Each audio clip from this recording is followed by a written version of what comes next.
नमस्कार मित्रांनो, welcome to my vlog. खूप दिवसांनी मी ब्लॉग करते, तर तुम्हाला हे सगळं बघून तुम्हाला लक्षात आलंच असेल की ही दिवाळीची तयारी चालू आहे. मी माझ्या माहेरी आली आहे मुंबईला. माझ्या रांगोळीच्या ऑर्डर्स असतात, त्यामुळे मला मुंबईला यावं लागतं. वैभव यावेळी माझ्यासोबत आलेला नाही आहे, सो आम्ही माहेरात आलो आहे आणि माझ्या माहेरामध्ये दिवाळी साफसफाईची तयारी चालू आहे. सो आनंदसुद्धा आजच आला आहे गावावरून, सो त्यालाही आम्ही कामाला लावले, कारण का विक्रांत एकट्याला काम जमत नाही. गाईज, घराची साफसफाई झाली, आता तोंडाची साफसफाई करतायत. विक्रांत विक्रांत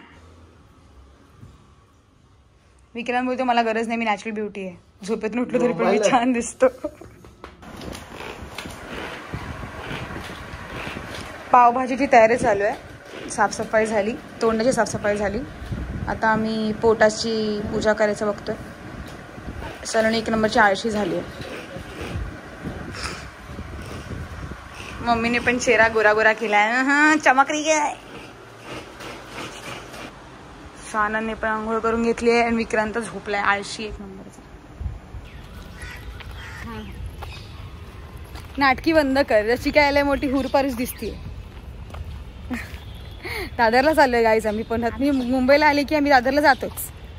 आणि वैभव नाही आहे, वैभवला मी खूप जास्त मिस करणार आहे. वैभव नाही आहे. हां, मम्मीला बघताय तुम्ही. मम्मीचं मी नुकतंच रील टाकले माझ्या मेकअपच्या अकाउंटवर, जाऊन बघा गाईज. छा गई आहे मेरी मम्मी. आता बघू, काही घ्यायचं फिक्स नाही आहे. जाऊन आता जे आवडेल ते आम्ही घेऊ. पुण्यात केव्हा जास्त शॉपिंग करायला नाही मिळाली, कारण वैभव नव्हतं माझ्यासोबत. सो लेट्स सी काय मिळतं आहे का चांगलं. मला सलोनी खूप काही घेऊन देते दिवाळीचं. आई साप देख रे हो. आई माझी शॉपिंग झाली दिवाळीची, सलोनी खरी घेऊन देते मला. माझ्याकडे तर बघूच नकोस. भाऊबीजेचं गिफ्ट मला आताच दिलं सलोनीने.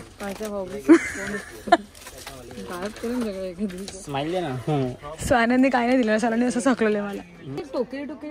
हा, हे खूप सिंपल आहे. देवसेना इकडे बघ, येतोय बघ इकडे बघ. तर झुमके नाही घातलेत म्हणून हे बघ. त्यामुळे ऑलमोस्ट मी काही व्हिडिओ घेऊ शकले नाही आहे. बट सलोनीने एवढा सुंदर नेकलेस घेतलाय ना, खूप सुंदर नेकलेस घेतलाय. मम्मीने घेऊन दिलाय तिला आय गेस. आणि अवकाळी पाऊस पडलाय, बघताय तुम्ही. आम्ही भिजलोय पूर्ण, आणि एवढा पाऊस पडलाय की फक्त एका शॉपवरून 3ऱ्या शॉपला येईपर्यंत मजबूत आम्ही भिजून गेलोय पूर्ण. सो आता आम्ही विसावा हॉटेलमध्ये आलोय नाश्ता करायला, म्हणजे पावसापासून वाचायला. थोडक्यात आमचा प्लॅन होता काहीतरी वेगळं खायचं होतं, बट बघू शकता गर्दी किती, वेटिंग होती तरी पण आलोय. बघू आता काय काय खायचंय ते. असं ना सलोनी पाला 5 वेळा ठेवते आणि फक्त ना सांबार खाते. बघितलं, दुसऱ्यांना ज्ञान शिकवेल. मला 5 वेळा ठेवला नाही फक्त, बस. मेंदूवडा खूप छान होता. मेंदूवडा आम्ही दोघींनी पण खाल्ला. आता मस्तपैकी गरमागरम चहा पिणार आहोत. खरंच गाईज, मी वैभवला एवढं मिस करते ना, बिकॉज हे हॉटेल म्हणजे हे जे हॉटेल आहे हे असं हॉटेल आहे की इथे जेव्हा माझ्या लग्नाची शॉपिंग सुरू होती ना, तेव्हा मी आणि वैभव इथे AC सेक्शनमध्ये गेलो वर, आणि 2 जण बसू तिथे पण आम्ही मेंदूवडाच खाल्ला होता. सो ह्या हॉटेलमध्ये माझ्या खूप अशा आठवणी आहेत. बायकांना तुंबे भरून दिलेत पूर्ण, म्हणजे कप दिलाय काय. मी काय म्हणते सरांना पण एक तांब्या दिला असता तर तांब्यात चहा बरोबर झाला असता ना. तांब्या एवढीचा पूर्ण रवे तुला. सरळी लाजू नकोस, घे, ऍक्टिंग करू नकोस. व्हिडिओ चालू केला की लगेच ऍक्टिंग सुरू होते हिची. उगीच लिपसिंग. हा, काय तिला काही ऐकायला येत नाही, उगीच लिपसिंग.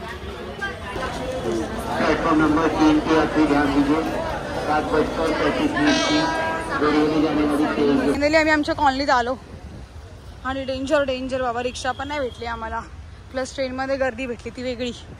आता कॉलनीत मी चालत आलो. बघू विक्रांत अजून झोपलाय का. विक्रांत दुपारी झोपलाय. आता वाजलेत ऑलमोस्ट 8:30 झालेत. बघू झोपलाय की जागा आहे. आत्ता उठलाय बघा, दिसत.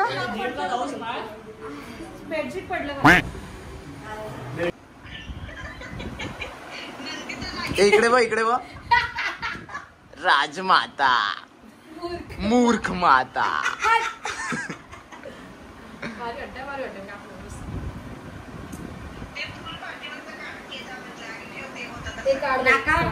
सो आम्ही सगळे घरी येऊन जे जे सामान आणलं होतं ते दाखवत बसलेलो आणि गज्जीला व्हिडिओ कॉल केला होता, कारण गज्जीलाही आम्ही ते दाखवत होतो.